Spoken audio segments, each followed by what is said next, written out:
L'enseignement biblique que vous allez suivre portera sur la véritable prière du Notre Père. Deuxième partie. Cet enseignement sera dispensé par le Père Lolo Jacques.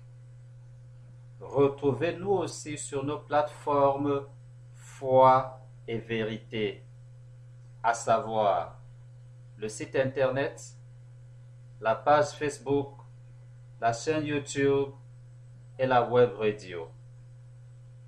Ou alors contactez-nous au numéro de téléphone et WhatsApp 6 99 53 05 05, indicatif 237.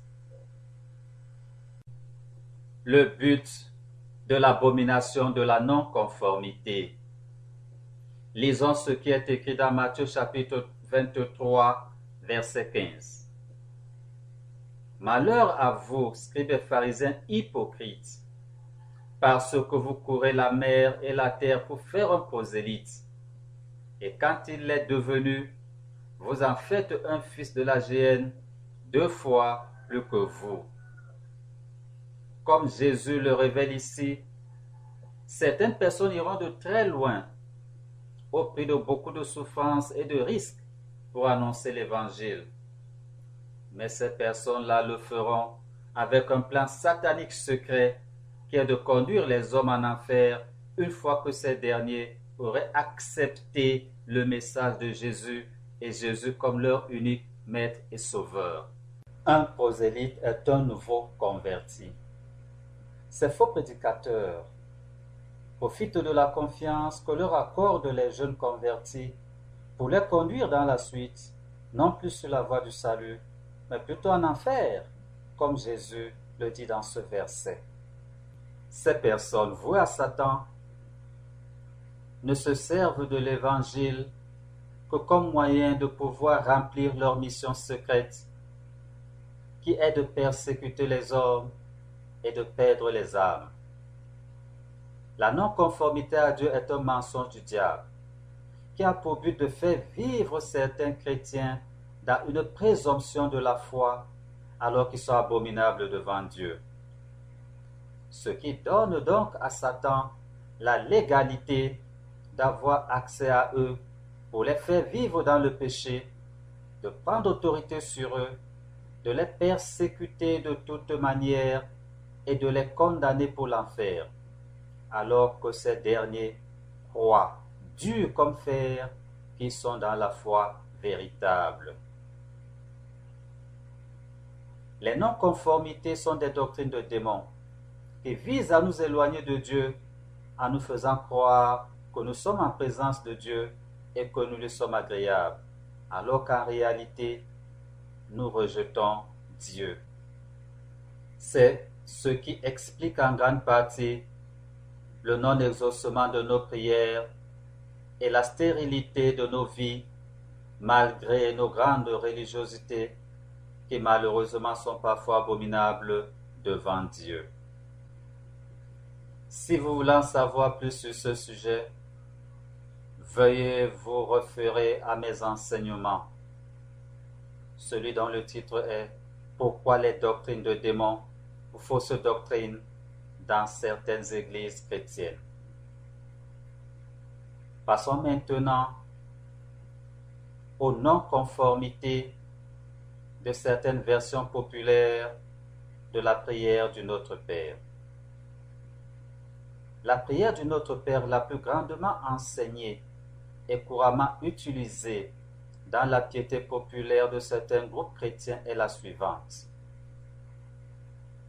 Notre Père qui es aux cieux, que ton nom soit sanctifié, que ton règne vienne, que ta volonté soit faite sur la terre comme au ciel. Donne-nous aujourd'hui notre pain de ce jour. Pardonne-nous nos offenses, comme nous pardonnons aussi à ceux qui nous ont offensés. Et ne nous soumets pas à la tentation, mais délivre-nous du mal. Amen. Devant le constat de beaucoup de personnes qui lisent la Bible, constat qui est que cette prière n'était pas en tout cas conforme à la parole de Dieu, les personnes qui l'ont écrite ont souvent essayé de la personnaliser, de la modifier ou encore de l'améliorer en vue d'essayer d'établir une certaine conformité avec la prière biblique. Ces versions produites donc par la suite en vue de corriger les limites de la version précédente changeront la phrase « Ne nous soumets pas à la tentation » par « Ne nous laisse pas entrer en tentation » ou encore « Ne nous laisse pas succomber à la tentation ». Le simple fait de se rendre compte que des hommes ont pu penser modifier, personnaliser ou encore améliorer ce qui est clairement dit par Dieu est catastrophique. Il faut noter que la parole de Dieu et donc cette prière qui est somme toute très courte et ne souffrirait d'aucune modification de quelque nature que ce soit. Pour trouver des non-conformités dans la prière enseignée par Jésus lui-même et la prière enseignée et pratiquée dans la piété populaire, il faudrait les placer face à face pour les analyser. En plaçant la prière biblique enseignée par Jésus, selon qu'elle est écrite dans Matthieu chapitre 6, versets 9 à 13, et la prière enseignée et pratiquée dans une certaine piété populaire, nous constatons que dans la prière enseignée par Jésus, il dit bien « Donne-nous aujourd'hui notre pain quotidien ». Mais cette parole de Jésus a été modifiée et à la place, il est plutôt dit « Donne-nous aujourd'hui notre pain de ce jour ».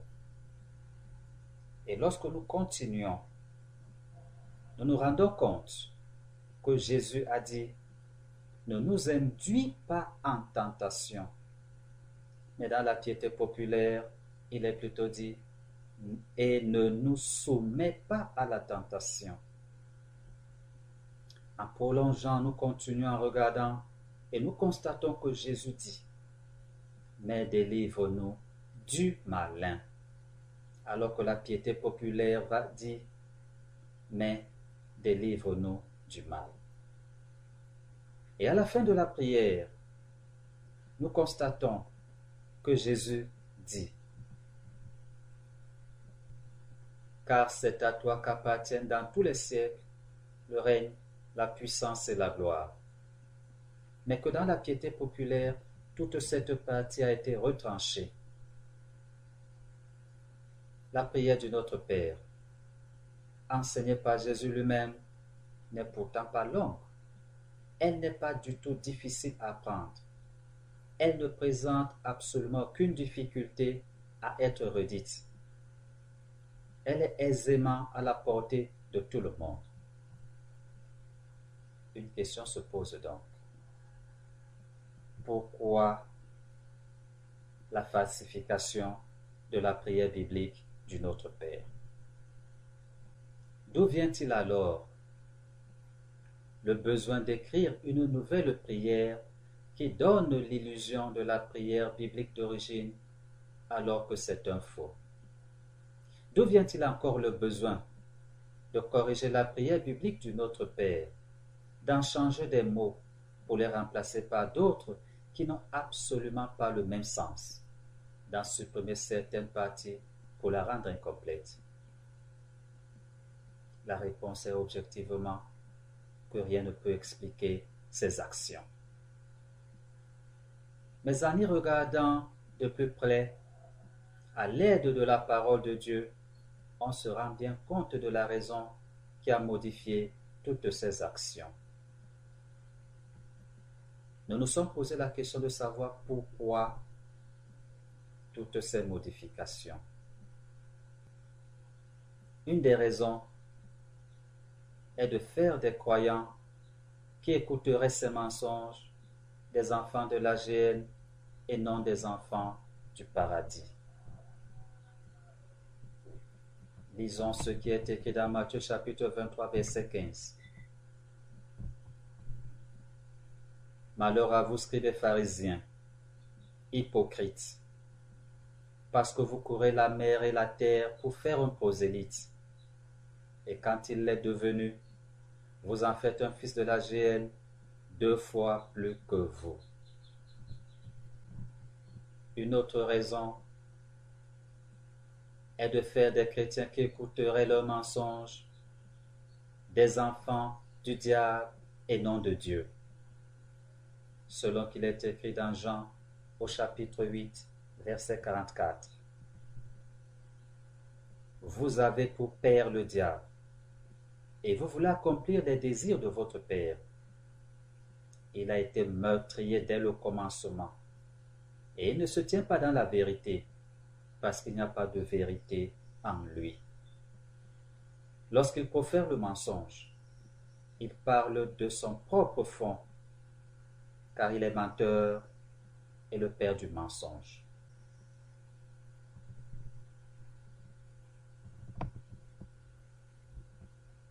Une autre raison est de s'assurer du non-exaucement des prières des chrétiens qui écouteraient leurs mensonges. Selon que cela est écrit dans Jérémie au chapitre 1, verset 12. Je veille sur ma parole pour l'exécuter. Une autre raison pourrait aussi être de s'assurer que les chrétiens qui écouteraient leurs mensonges n'entreraient jamais en possession du plan de Dieu pour eux, comme c'est écrit dans Jérémie au chapitre 29, verset 11. Car je connais les projets que j'ai formés pour vous, dit l'Éternel, projets de paix et non de malheur, afin de vous donner un avenir et de l'espérance. Je vais maintenant parler des non-conformités. Il y en a plusieurs. Nous allons les parcourir l'une après l'autre. La première non-conformité biblique dans cette prière est le remplacement du mot quotidien utilisé par Jésus par le terme « de ce jour ». Dans Matthieu chapitre 6, verset 11, Jésus dit textuellement ceci. « Donne-nous aujourd'hui notre pain quotidien. » Mais dans la piété populaire, cette parole de Jésus a été remplacée par « Donne-nous aujourd'hui notre pain de ce jour. » Et lorsque nous regardons Luc au chapitre 11, verset 3, il est écrit « Donne-nous chaque jour notre pain quotidien. » À ce niveau, le récit de Luc qui dit « Donne-nous chaque jour notre pain quotidien » explique et éclaire de manière plus précise encore la pensée de Jésus dans ce verset. Il établit de manière claire et sans équivoque qu'il s'agit d'une action qu'on veut voir se réaliser chaque jour de notre vie jusqu'à notre mort. Les termes quotidiens et de ce jour en français ne signifient absolument pas la même chose et ne pourraient en aucun cas être interchangeables. Le sens de ce verset biblique change totalement si l'on remplace le mot quotidien par le terme de ce jour. Et dès lors, ce n'est plus ni la même prière, ni le même verset.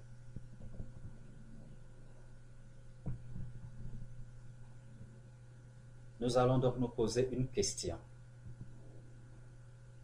Est-ce que ce changement de mot, lourd de conséquences spirituelles désastreuses, est une erreur ou une mauvaise compréhension en français des sens de ces mots par ceux qui ont procédé à ces modifications?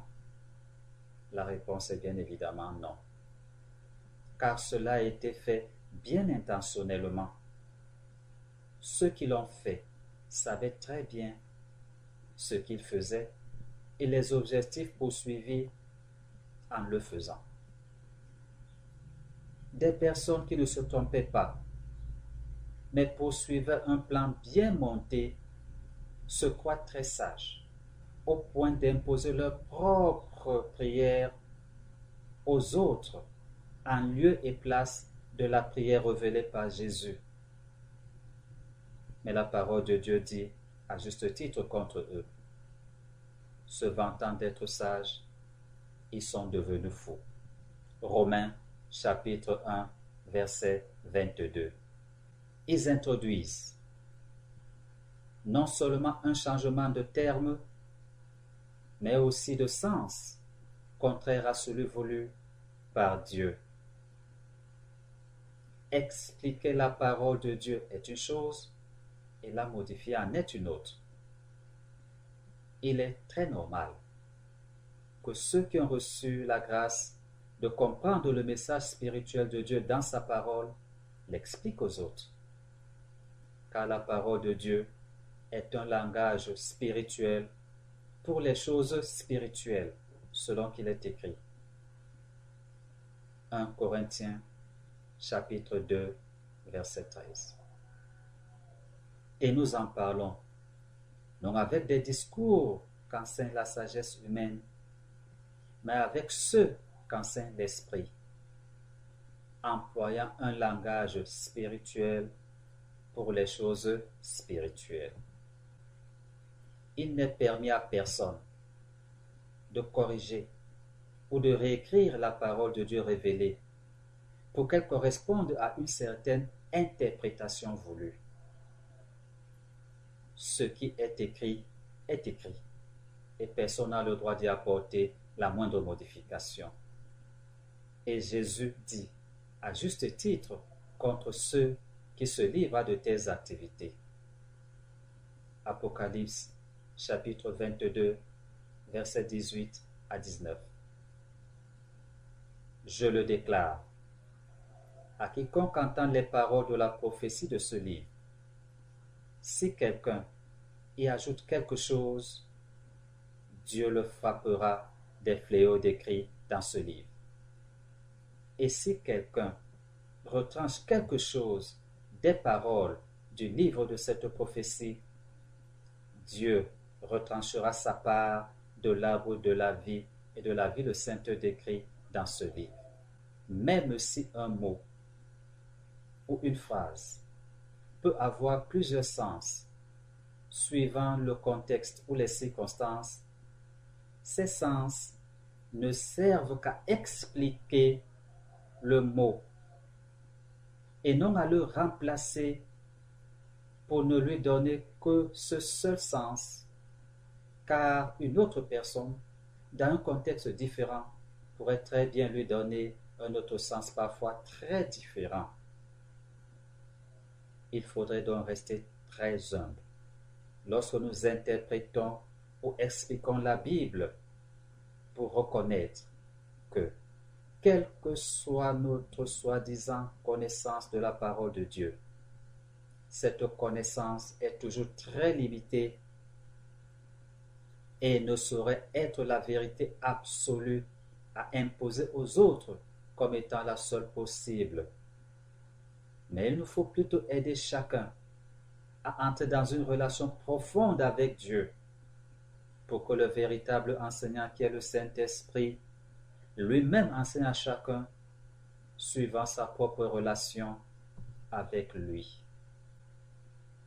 Selon que cela est écrit, dans 1 Jean chapitre 2 verset 27. Pour vous, l'onction que vous avez reçue de lui demeure en vous, et vous n'avez pas besoin qu'on vous enseigne. Mais comme son onction vous enseigne toutes choses, et qu'elle est véritable, et qu'elle n'est point un mensonge, demeurez en lui selon les enseignements qu'elle vous a donnés. Il arrive très souvent que nous lisions régulièrement un texte biblique, que nous croyons parfaitement le comprendre. Et un beau jour, nous découvrons que soit nous le comprenons mal, ou alors pas du tout, ou que nous ne le comprenons que très partiellement. Une même parole de Dieu peut avoir plusieurs sens, plusieurs approches, plusieurs usages, plusieurs applications suivant les individus et les circonstances, sans que cela ne change la parole dite. Il peut s'agir simplement d'une question d'application personnelle concrète de ce qui est décrit. Je vais maintenant expliquer le piège contenu dans ce changement de terme. Mais pour cela, il faut que nous nous accordions d'abord sur le sens de certains mots. Le mot aujourd'hui, le mot quotidien et le mot ce jour. Chaque mot peut avoir plusieurs sens divers et variés. Mais nous allons retenir ici les sens qui s'appliquent au caractère religieux. Le mot aujourd'hui signifie le jour où l'on naît. Dans ce cas, il peut avoir pour synonyme en ce jour, maintenant, présentement. Mais le mot aujourd'hui peut aussi vouloir dire l'époque où l'on naît, c'est-à-dire actuellement. Alors que pour le mot quotidien, il signifie ce qui a lieu tous les jours. Il peut aussi vouloir signifier ce qui est journalier. Ce sont des synonymes. Et si nous arrivons maintenant à la signification du mot jour, il peut aussi avoir plusieurs significations. Ça peut vouloir dire le temps de 24 heures. Jour peut vouloir aussi dire la clarté du soleil. Jour peut vouloir aussi dire époque, génération. De ces définitions, nous constatons que ce que la parole de Dieu dit et ce qui est enseigné et pratiqué par certains chrétiens n'est absolument pas la même chose. Lorsque Jésus dit dans Matthieu chapitre 6 verset 11, « Donne-nous aujourd'hui notre pain quotidien », Jésus est très clair et très précis lorsqu'il enseigne à ses disciples à prier. À ce niveau, Jésus parle bien de quotidien. Cela signifie que Jésus enseigne à ses disciples à demander la garantie certaine du pain tous les jours de leur vie. Ce qui doit se faire quotidiennement se fait de manière certaine tous les jours. Suivant donc la prière enseignée par Jésus, celui qui prie demande le pain pas uniquement pour la journée en cours, mais plutôt pour chaque jour de manière certaine jusqu'à la fin de ses jours. En remplaçant donc le terme quotidien par le terme de ce jour, ceux qui l'ont fait changent totalement la pensée de la prière enseignée par Jésus. qui veut que chaque fois que le chrétien prie, qu'il demande à Dieu de lui garantir son pain quotidien, c'est-à-dire son pain de chaque jour, son pain de tous les jours tant qu'il vivra en ce monde. Ceux qui ont procédé à ces changements veulent plutôt établir qu'il faut pour le chrétien prier chaque jour pour demander uniquement ce qu'il faudrait pour les 24 heures suivantes et non au-delà. Ce principe, qui est bien sûr faux, supposerait que le jour où le chrétien ne demanderait pas son pain pour la journée, il n'aurait rien. Ce n'est pas la volonté de Dieu. Posons-nous donc la question, pourquoi donne-nous aujourd'hui notre pain quotidien a été remplacé par donne-nous aujourd'hui notre pain de ce jour? La réponse est que cela a été fait haïtien pour fragiliser la prière des chrétiens, ou alors de se rassurer du non-exaucement de ceux qui prieraient suivant cette modification. Ceux qui ont introduit cette modification l'ont fait pour que les hommes prient selon la volonté des modificateurs et non selon la volonté de Dieu, car ils savent très bien que Dieu n'exauce que les prières qui sont faites selon sa volonté, car il est écrit dans Jérémie chapitre 1 verset 12, « Je veille sur ma parole pour l'exécuter ». L'enseignement biblique que vous venez de suivre a été dispensé par le Père Lolo Jacques. Retrouvez-nous aussi sur nos plateformes Foi et Vérité, à savoir le site internet, la page Facebook, la chaîne YouTube et la web radio. Ou alors, contactez-nous au numéro de téléphone et WhatsApp 6 99 53 05 05, indicatif du Cameroun 237.